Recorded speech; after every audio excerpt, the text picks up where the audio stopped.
It's that time of year again, when turkeys are being slaughtered en masse to feed families who have only come together for this special day out of a burdensome sense of obligation. And while we give thanks for the restraint we've all shown for not throttling the life out of one another, we're also pretty thankful for the comfort that video games provide at these trying times. Games might occasionally be as hard on us as awkward holidays with the extended family, but they do it in fun, creative ways that we enjoy. Whether it's the challenge of games like Dark Souls you love, or cathartic shooters like Battlefield 1, we can find respite in our favourite titles and all of the things we love about them, like the perilous trip from save point to save point, or the way you can destroy just about anything with a gun and a little determination. Here are 6 things we're thankful for in video games. Most games have done away with save points, letting players create manual and quick saves on the fly. The checkpoints of yesteryear are still present in a number of games for the more forgetful among you who neglect to stop mid-action to save as an insurance policy against failure. But there are some games that revel in the absence of a manual save mechanic and will have you slogging through levels praying to whatever god will listen for the glimpse of a bonfire, the glow of a shrine, or the door to a save room. You might think having no control over saving our progress coupled with the immense pressure of not dying would ruin the experience, but for those of us who grew up with it and the studios that keep the spirit of real challenge alive for the younger crowd, it's something we eat up with the same gusto we do a Thanksgiving turkey.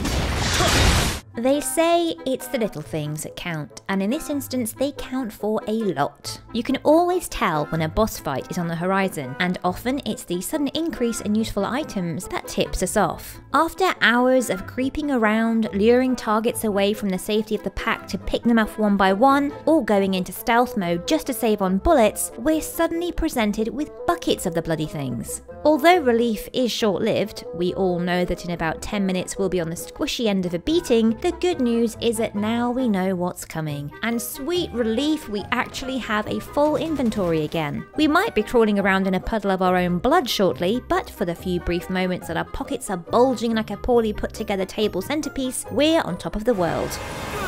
You could argue that there's nothing more satisfying in a game than getting a headshot, or slicing enemies to ribbons with melee weapons. Killing and maiming is what I'm saying. But if anything is going to rival brutal violence, it's senseless destruction. And what could be more satisfying than the journey to find out what will smash, collapse, and explode? Destructible environments aren't just fun to crash around in, they can hide items, secret passageways, and on a larger scale they've changed the way we play shooters. Who needs to worry about bullet penetration when the whole building could collapse in on you at any moment? Trashing stained glass windows in Hexen was a start, but now the world is our oyster. Our very fragile oyster that will reduce to dust just for the fun of it. And if there's a pearl inside, all the better.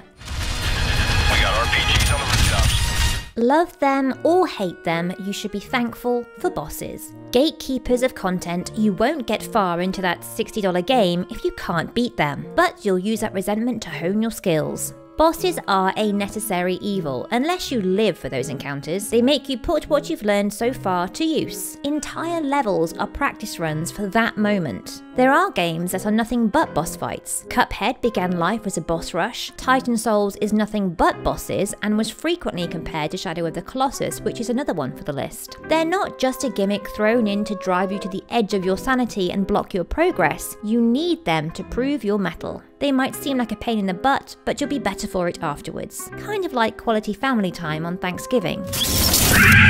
Yes, this is specific to just one game, or 2 technically if you count the first one, but the Nemesis system is so innovative it just had to go on the list. In Middle-earth Shadow of War, enemy orcs are procedurally generated with their own traits, personalities, and everything else that goes along with that. They'll remember you as they rise and fall through the ranks, and their own infighting has an effect on the power dynamic of their armies, as well as your own skirmishes with them. This time around, the Nemesis system extends to the player's army, so there's even more fun to be had. If we can't boss around insolent teen nephews and nieces that are too big to listen to us now, orc armies will do quite nicely instead.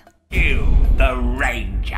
If you're open to exploring a different kind of relationships afforded to a person in social scenarios within video games like I am, chances are you're a little pervert too. Perhaps you also slept your way through the Witcher series, bedding anything that was willing to comply in the hopes of unlocking a hidden trophy, but happy just to have a good time. Maybe wooing sexy aliens against the sci-fi backdrop of Mass Effect is more your speed, despite the amount of calibrations they always seem to be doing when you want a bit of attention. Calibrating a giant gun is a vacation.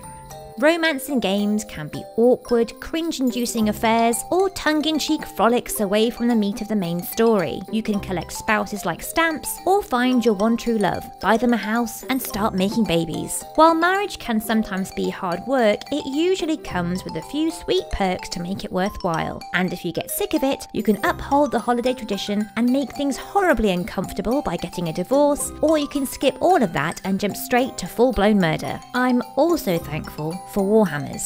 When the family bonding becomes a bit too much this Thanksgiving, we can scurry off to our dens of iniquity and dive into the latest releases, or delve into our piles of shame and indulge in our favourite in-game pastimes. Those were 6 things we're thankful for in video games, and you can let us know what makes your list in the comments below.